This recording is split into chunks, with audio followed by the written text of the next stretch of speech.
2022 ഫെബ്രുവരി 24 Russia Ukraine യുദ്ധം പൊട്ടിപ്പുറപ്പെടുന്നത്. അപ്പോൾ ആദ്യമൊക്കെ ആളുകൾ അതിനെ ഒരു വലിയ സംഭവമായിട്ട് കണ്ടിരുന്നില്ല. പക്ഷേ പിന്നീട് ഇന്ത്യയിൽ ഉൾപ്പെടെയുള്ള മലയാളികൾ ഉൾപ്പെടെയുള്ള വിദ്യാർത്ഥികൾ അവിടെ കുടുങ്ങിക്കിടക്കുകയും അവർ ആരെങ്കിലും ഞങ്ങളെ വന്ന് രക്ഷിക്കണം എന്ന് കരഞ്ഞ് നിലവിളിക്കുകയൊക്കെ ചെയ്യുന്ന വീഡിയോകൾ പുറത്ത് വന്ന് തുടങ്ങിയപ്പോഴാണ് ആ യുദ്ധത്തിൻ്റെ ഭീകരത നമുക്ക് മനസ്സിലായി തുടങ്ങുന്നത്. പിന്നീട് ലോകമെമ്പാടും ആ യുദ്ധത്തിൻ്റെ ആഫ്റ്റർ എഫക്റ്റ് ലോകമെമ്പാടും ബാധിക്കാൻ തുടങ്ങി. ഈ യുദ്ധം നിസ്സാര യുദ്ധമല്ല, ഇതെല്ലാ രാജ്യങ്ങളെയും ബാധിക്കുന്ന ഒന്നായി മാറുന്നു എന്നുള്ളതാണ്. 2022 ഫെബ്രുവരി 24 തുടങ്ങിയ യുദ്ധമാണ്, ഇതുവരെ അവസാനിച്ചിട്ടില്ല. ആ യുദ്ധം ഇങ്ങനെ നടന്നുകൊണ്ടേയിരിക്കുന്നു. പക്ഷേ പഴയതുപോലെ വാർത്തകൾ നമുക്ക് വരുന്നില്ലെങ്കിലും പക്ഷെ ചിലരൊക്കെ പറഞ്ഞു തുടങ്ങി റഷ്യ പരാജയപ്പെട്ടു തുടങ്ങിയിരിക്കുന്നു. അത് എങ്ങനെ നമുക്ക് വിശ്വസിക്കാൻ പറ്റും? അത് രണ്ട് സൈസ് വാർത്തയും വരുന്നുണ്ട് ജോണേ. കഴിഞ്ഞ ആഴ്ച വന്നു റഷ്യക്ക് പരാജയം, ഉക്രൈൻ പല 100ഓളം ഗ്രാമങ്ങൾ റഷ്യയിൽ പിടിച്ചെടുത്തിരിക്കുന്നു, ഉക്രൈൻ റഷ്യയുടെ പ്രധാനപ്പെട്ട കേന്ദ്രങ്ങളിൽ ഓഫീസ് തുറന്നിരിക്കുന്നു, അതുപോലെ തന്നെ പാലങ്ങൾ, അതുകൊണ്ട് ഈ യുദ്ധസാമഗ്രികൾ കൊണ്ടുപോകുന്ന പാലങ്ങൾ അല്ലെങ്കിൽ യുദ്ധോപകരണങ്ങൾ കൊണ്ടുപോകുന്ന പാലങ്ങളെല്ലാം തകർത്തിരിക്കുന്നു. അതുപോലെ അമേരിക്ക നാറ്റോ സഖ്യത്തിൻ്റെ സഹായത്തോടു കൂടി പുതിയ ജെറ്റുകൾ ഉപയോഗിച്ച് റഷ്യയുടെ 250 കിലോമീറ്റർ ഉള്ളിലേക്ക് കടന്നു കയറിയിരിക്കുന്നു, അല്ലെങ്കിൽ ധാരാളം പട്ടാൾക്കാർക്ക് ആൾക്ഷാമം ഉണ്ടായിരിക്കുന്നു. ഇങ്ങനെയൊക്കെയുള്ള വാർത്തകൾ വരുന്നുണ്ട്. അതിന് തിരിച്ചും വാർത്തകൾ വരുന്നുണ്ട്. ഇവർ ഈ ശരിക്കും പറഞ്ഞാൽ റഷ്യ ആദ്യമൊക്കെ പറഞ്ഞിരുന്നത് അവരുടെ പട്ടാളക്കാരെ ഉപയോഗിച്ചു പോലും തുടങ്ങിയില്ലെന്നാണ് ഈ യുദ്ധത്തിന്. അതായത് കൂലി പട്ടാളക്കാരെ വെച്ചാൽ യുദ്ധം ചെയ്യുന്നത്. സ്വന്തം അതുപോലെ പട്ടാളക്കാരുള്ള ഒരു രാജ്യമാണല്ലോ. നമ്മൾ എത്രയൊക്കെ പറയുമ്പോഴും ലോകത്തിലെ ഏറ്റവും വലിയ സൈന്യശക്തിയായിട്ടുള്ള ഒരു രാജ്യമാണ് റഷ്യ. ഏറ്റവും കൂടുതൽ ആണവായുധങ്ങളുള്ള രാജ്യമാണ് റഷ്യ. അപ്പോൾ ഇതെല്ലാം കൂടി ഒരു സുപ്രഭാതത്തിൽ അങ്ങ് തീരുന്ന ഒരു രീതിയും ഒക്കെ വരത്തില്ല. മാത്രമല്ല നാറ്റോ സഖ്യവും അമേരിക്കയും ഒക്കെ എതിർത്ത് നിൽക്കുമ്പം അതിനെയെല്ലാം വെല്ലുവിളിച്ചുകൊണ്ട് ഒരു യുദ്ധം തുടങ്ങുകയും അത് ഇത്രയും ദിവസം കൊണ്ടുപോകാനൊക്കെ സാധിക്കുകയൊക്കെ ചെയ്യുകയെന്ന് പറഞ്ഞാൽ റഷ്യ നിസ്സാരമായിട്ടുള്ള ഒരു രാജ്യമായിട്ടല്ലല്ലോ സംഭവിക്കുന്നത്. മാത്രമല്ല എത്ര ഉപരോധം ഏർപ്പെടുത്തിയിട്ടും റഷ്യ പിടിച്ചു നിൽക്കുന്നുണ്ട്. അപ്പം ഇതിൻ്റെ ഇടയ്ക്കൂടെ പറയേണ്ട ഒരു കാര്യം, യുദ്ധം കൊണ്ട് ഒരു പരിധി വരെ നമുക്ക് ഗുണമുണ്ടായിട്ടുണ്ട് ഇന്ത്യയെ സംബന്ധിച്ചിടത്തോളം. ഇന്ത്യക്ക് സാമ്പത്തിക നേട്ടം കണ്ടാലും ഉണ്ടാക്കി കൊടുത്ത പെട്രോളിയത്തിൻ്റെ ഭാഗം വരുമ്പോൾ ഇന്ത്യക്ക് എന്തോരം സാമ്പത്തിക നേട്ടം ഉണ്ടാക്കി തന്ന ഒരു ഇതാണ്. അവരുമായിട്ട് നമ്മുടെ നാണയത്തിൽ അല്ലെങ്കിൽ റുപ്പിയിലുള്ള വിനിമയം നടത്തി നമ്മൾ ഈ ഉപരോധം ഏർപ്പെടുത്തിയിരുന്ന രാജ്യങ്ങൾക്ക് ക്രൂഡ് ഓയിൽ കൊണ്ടുവന്ന് കടലിൽ വെച്ച് കൊടുത്ത് അല്ലെങ്കിൽ നമ്മളെ വേണ്ട രീതിയിലുള്ള ശേഖരണമൊക്കെ നടത്തിയിട്ടുണ്ട്. ഇപ്പോഴും നടന്നുകൊണ്ടിരിക്കുന്ന ഒരു കാര്യമാണ്. അപ്പം ഈ യുക്രൈൻ എന്ന് പറയുന്ന രാജ്യം ഇപ്പം നേട്ടമുണ്ടാക്കുന്നു, അല്ലെങ്കിൽ റഷ്യ പതറുന്നു, റഷ്യ പഴയതുപോലെ ഇല്ലായ്മയായി പോകുന്നു പറയുന്നത്, അതിൻ്റെ പുറകിലൊരു അജണ്ടയുണ്ടോ എന്ന് നമുക്ക് അറിയാൻ പറ്റത്തില്ല. കാരണം അമേരിക്കയൊക്കെ ആണല്ലോ ഈ റഷ്യക്കെതിരെ നിൽക്കുന്നത്. പക്ഷേ ഇപ്പോൾ വരുന്ന വാർത്ത, കഴിഞ്ഞ ദിവസം വീണ്ടും റഷ്യ യുക്രൈൻ്റെ ഭാഗത്തുനിന്ന് ചില കടന്നുകയറ്റങ്ങളുണ്ടായി. റഷ്യ വളരെ ഭീകരമായിട്ട് തിരിച്ചടിച്ചു തുടങ്ങി. കാരണം റഷ്യൻ സൈന്യം യുക്രൈൻ സൈന്യത്തെ വളരെ അവരുടെ അല്ലെങ്കിൽ അടിയറവ് പറഞ്ഞു നമ്മൾ യുദ്ധ സൈനികരായിട്ട്. അപ്പോൾ അവർ പറയുന്നത്, യുക്രൈൻ സൈന്യം പറയുന്നതെന്ന് പറഞ്ഞാൽ ഭക്ഷണം പോലും തരാതെ പീഡിപ്പിച്ചുകൊണ്ടിരിക്കുകയാണ് ഞങ്ങളെന്നാണ്. വേണ്ട രീതിയിലുള്ള ഭക്ഷണം പോലും, അത്രയ്ക്ക് മോശമായിട്ടുള്ളൊരവസ്ഥയാണ് ഞങ്ങളത് എന്നുള്ള രീതിയിൽ യുദ്ധത്തിൽ അല്ലെങ്കിൽ കീഴടങ്ങിയ ഭടന്മാർ പറയുന്ന ഒരു രീതിയിലൊക്കെ പോയി.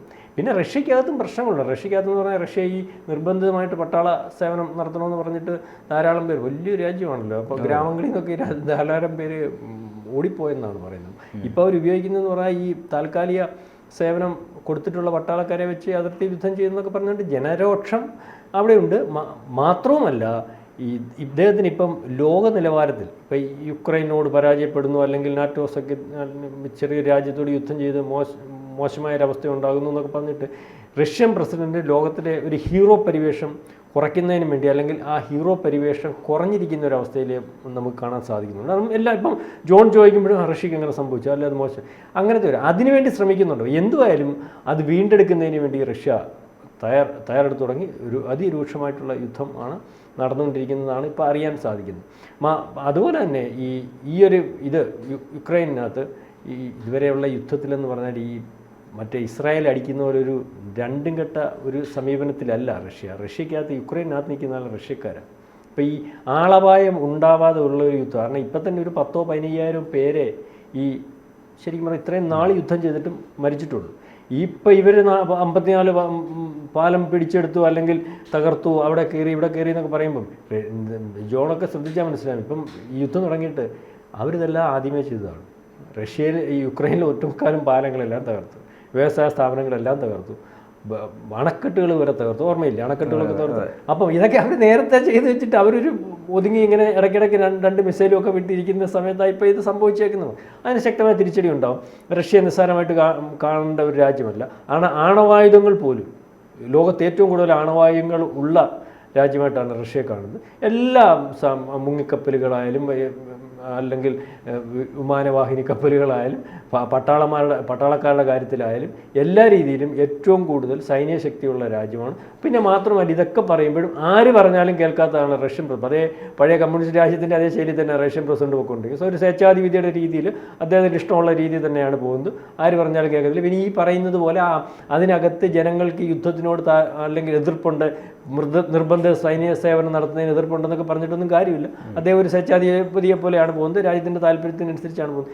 ഈ യുക്രൈനുമായിട്ടുള്ള യുദ്ധത്തിന് കാരണമെന്ന് പറഞ്ഞാൽ, യുക്രൈൻ നമ്മളിപ്പോൾ ഈ ആശങ്കപ്പെടുന്ന പോലെ സമീപപ്രദേശത്തെ, നമ്മുടെ ഈ സമീപപ്രദേശത്ത് കിടക്കുന്ന രാജ്യത്ത് അമേരിക്കയ്ക്ക് സാന്നിധ്യം ഉണ്ടാകുന്ന രീതിയിലേക്ക് അവിടെ വരും. നാറ്റോ സഖ്യത്തിൽ ചേർന്നാൽ കാരണം തൊട്ടടുത്തിരിക്കുക, അതിനുവേണ്ടി ഇതൊന്നുമില്ല. അപ്പോൾ അതിനകത്ത് റഷ്യ ആശങ്കപ്പെടുന്നതിനകത്ത് നമ്മൾ കുറ്റം പറയാനൊന്നും നോക്കത്തില്ല. എപ്പോഴും അമേരിക്കയ്ക്കെതിരെ നിൽക്കുന്നതും അമേരിക്കയുടെ താല്പര്യത്തിനെതിരെ അമേരിക്കയുടെ എല്ലാ രീതിയിലും ശത്രുവായിട്ട് നിൽക്കുന്നു, ഫൈറ്റ് ചെയ്ത് നിൽക്കുന്ന രാജ്യം. അപ്പോൾ അമേരിക്ക എപ്പോഴും അമേരിക്കയ്ക്കെതിരെ നിൽക്കുന്നവരെ കീഴ്പ്പെടുത്തുന്നതിനും എല്ലാം ഇല്ലായ്മ ചെയ്യുന്നതിന് വേണ്ടി ശ്രമിക്കുന്നു. അപ്പോൾ റഷ്യയുടെ ചെറുത്തുനിൽപ്പിൻ്റെ ഭാഗമാണ് നമ്മൾ കുറ്റം പറയാനൊക്കെ. ഇസ്രായേലിൻ്റെ അതേ രീതിയിൽ തന്നെ റഷ്യയുടെ നിലനിൽപ്പിന് റഷ്യയുടെ ചെറുത്തുനിൽപ്പിൻ്റെ ഭാഗം സുരക്ഷയെ ബാധിക്കുന്ന കാര്യമായതുകൊണ്ടാണ് അവർ യുദ്ധത്തിനിറങ്ങിയത്. അത് നമ്മൾ കുറ്റം പറയാനൊക്കെ ഇല്ല. അവരുടെ റഷ്യയുടെ നയം നമ്മളുടെ നയം പോലെയാണ്. നമ്മുടെ രാജ്യത്തിൻ്റെ താല്പര്യം, നമ്മുടെ രാജ്യം സംരക്ഷിക്കേണ്ട കടമ നമുക്കാണ്. അപ്പോൾ അമേരിക്കയ്ക്ക് എവിടെയും കയറി, ഇപ്പോൾ തന്നെ ബംഗ്ലാദേശിൽ അമേരിക്ക ചെയ്തത് തന്നെയാണ്. എയർബേസ് കൊടുത്തു, എയർബേസ് കൊടുക്കത്തില്ല എന്ന് അവർ പറഞ്ഞു. കാരണം അത് നമുക്ക് ദോഷമാവും, ബാക്കി ചൈനയ്ക്ക് ദോഷമാവും, 4-5 രാജ്യങ്ങൾക്ക് കൃത്യമായിട്ട് അസസ് കിട്ടും. അപ്പോൾ അമേരിക്കയ്ക്ക് ഇത് വേണം. അമേരിക്കയുടെ ഈ നിർബന്ധ ബുദ്ധി, അല്ലെ യൂറോപ്യൻസിൻ്റെ ആ രാജ്യങ്ങളുടെ ഒരു നിർബന്ധ ബുദ്ധിയുണ്ട്, എല്ലാവരും എന്നും അവരുടെ കീഴിലായിരിക്കണം. അതിനപ്പുറം പോകുന്നിടത്തൊക്കെ അവർ പ്രശ്നങ്ങൾ ഉണ്ടാക്കി മുന്നോട്ട് പോകുന്നു. അപ്പോൾ അതിൻ്റെ ഇതിലായിട്ടുള്ള ഒരു വാർത്ത എന്ന് വേണം ഒരു കരുതാൻ. പക്ഷേ ഈ കഴിഞ്ഞ ഒരാഴ്ചയിൽ അപ്രതീക്ഷിതമായിട്ട് റഷ്യ പ്രതീക്ഷിക്കാത്ത ചില ആക്രമണങ്ങളൊക്കെ ഉണ്ടായി യുക്രൈൻ്റെ ഭാഗത്തു നിന്ന് എന്നാണ് അറിയാൻ സാധിക്കുന്നത്. അതിനകത്ത് ഈ പറയുന്നവർക്ക് റഷ്യ വീണു അല്ലെങ്കിൽ റഷ്യ നാളെ പോകും എന്നുള്ള വാർത്തയൊന്നും വിശ്വസിക്കാൻ പറ്റുന്ന അവസ്ഥയിലല്ല റഷ്യ നിൽക്കുന്നത്. അതിന് കൃത്യമായ തിരിച്ചടി യുക്രൈൻ നൽകിക്കൊണ്ടിരിക്കുകയാണ്. പട്ടാളക്കാരെ ഉൾപ്പെടെ യുദ്ധം അവസാനിപ്പിച്ച് റഷ്യൻ സൈന്യത്തിൻ്റെ കീഴിൽ റിപ്പോർട്ട് ചെയ്തവരുമാണ് കഴിഞ്ഞ ആഴ്ച വന്നുകൊണ്ടിരിക്കുന്നത്. അപ്പോൾ ആ രീതിയിലേക്കാണ് പോകുന്നത്. അപ്പോൾ റഷ്യ, നമ്മൾക്കറിയാവുന്ന റഷ്യ അല്ലെങ്കിൽ ലോകത്ത് അറിയാവുന്ന റഷ്യ അത്ര ഈ ഒരു കൊല്ലം കൊണ്ട് യുദ്ധം ചെയ്തിട്ട് ഒന്നും സംഭവിക്കാൻ നിൽക്കുകയും ഒരു സുപ്രഭാതത്തിൽ അങ്ങ് കീഴ്പ്പെട്ടു പോകും അല്ലെങ്കിൽ യുക്രൈൻ കീഴ്പ്പെടുത്തുമെന്നൊക്കെ പറഞ്ഞാൽ അത് അവിശ്വസനീയമല്ല. മാത്രമല്ല, റഷ്യ കയറി എന്താ ബാക്കി ഈ രാജ്യങ്ങൾ യുക്രൈനെ കൊണ്ട് മാത്രം അടിപ്പിച്ചുകൊണ്ടിരിക്കുന്നത്? അവർക്ക് നാറ്റോ സഖ്യത്തിലോ അല്ലെങ്കിൽ അവരുടെ ആളാണെങ്കിൽ റഷ്യ അടിക്കാൻ വേണ്ടി ബാക്കിയുള്ള രാജ്യങ്ങളെന്താണ് സഹായിക്കുന്നത്? ഇപ്പോൾ റഷ്യ അടിച്ചു കഴിഞ്ഞാൽ അതിൻ്റെ റഷ്യ ആദ്യമേ പറഞ്ഞല്ലോ, ആവശ്യമില്ലാത്തതിനകത്ത് ഇടപെട്ടാൽ അണുവായുധം ഉപയോഗിക്കുന്നതിന് പോലും മടി കാണിക്കത്തില്ല എന്ന് റഷ്യ ആദ്യമേ യുദ്ധ തുടക്കത്തിൽ തന്നെ പറഞ്ഞതാണ്. അത് റഷ്യ മടി കാണിക്കത്തുമില്ല. കാരണം പുടിൻ്റെ ഒരു സ്വഭാവം വെച്ചിട്ട് അദ്ദേഹം ചെയ്യും. അപ്പം റഷ്യ ഇല്ലായ്മ ആവണമെന്ന് ആഗ്രഹിക്കുന്നവരുടെ ഒരു പ്രചരണം കൂടി ഇതിൻ്റെ പുറകിലുണ്ട്. എന്നാൽ യുദ്ധം റഷ്യക്ക് ബുദ്ധിമുട്ടുണ്ടാക്കുന്നുണ്ടാവും. ഏത് രാജ്യം യുദ്ധം ചെയ്യുമ്പോൾ ആ രാജ്യത്തിന് സാമ്പത്തികമായിട്ടും അല്ലെങ്കിൽ പട്ടാളക്കാരുടെ യുദ്ധത്തിൽ ഇല്ലായ്മയൊക്കെ സംഭവിക്കും. ആ സാമ്പത്തിക ബുദ്ധിമുട്ടും അല്ലെങ്കിൽ സാമ്പത്തിക നഷ്ടമൊക്കെ സംഭവിക്കും. പക്ഷേ ഇതെല്ലാം വരുമെന്ന് കണ്ടുകൊണ്ടാണല്ലോ റഷ്യ യുദ്ധം ചെയ്യുന്നത്. ആദ്യമേ നമ്മുടെ നിലയിൽ പാകുന്ന വിഷയം, അത് കഴിഞ്ഞാണല്ലോ സമ്പത്ത്. അതാണ് മനസ്സിലാവും.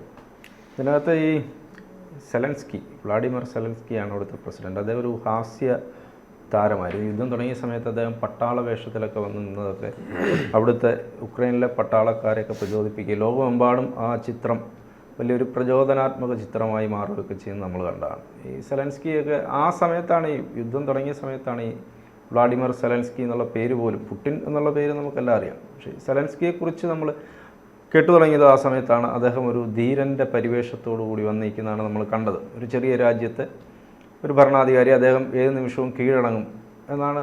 2 ആഴ്ച കൊണ്ട് യുദ്ധം തീരുമെന്നൊക്കെ പ്രവചിച്ച പത്രങ്ങൾ പോലും മലയാളത്തിലുണ്ട്.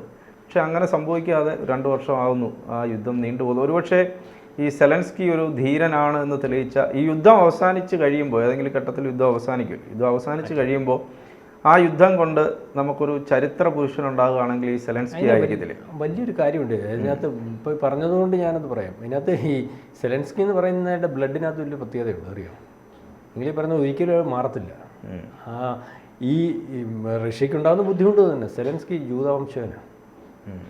ജൂതന്മാരുടെ ഒരു സ്വഭാവം അറിയാമല്ലോ, അവർ തോറ്റു മാറിയതായിട്ടുള്ള ഒരു ചരിത്രം ഇല്ല. എന്നായാലും അവർ പിടിക്കുന്നിടം കൊണ്ടാണ് പോയിക്കൊണ്ടിരിക്കുന്നത്. നമുക്ക് ഇത്ര നാളത്തെ ചരിത്രം പരിശോധിക്കും, വളരെ എണ്ണത്തിൽ കുറവുള്ള ജൂതന്മാർ. പക്ഷേ ജൂതന്മാർ ലോകത്ത് അവരുടെ കയ്യിൽ എല്ലാ മേഖലയും ഈ ഒരു 70% ഇത്രയും കുറവുള്ള ആൾക്കാരെ കൈയാളി വെച്ചേക്കുന്നു. സാമ്പത്തിക മേഖല, കലാമേഖല.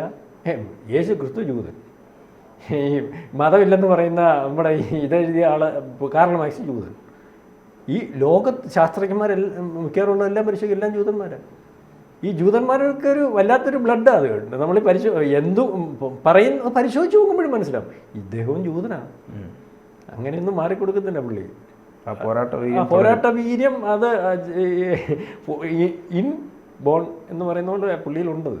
അപ്പം അതിൻ്റെ ഒരു ഇതാണ് നിങ്ങൾ ഈ ഇപ്പം പറഞ്ഞ ചോദ്യത്തിന് എനിക്ക് പറയാൻ പറ്റുന്ന ഉത്തരം.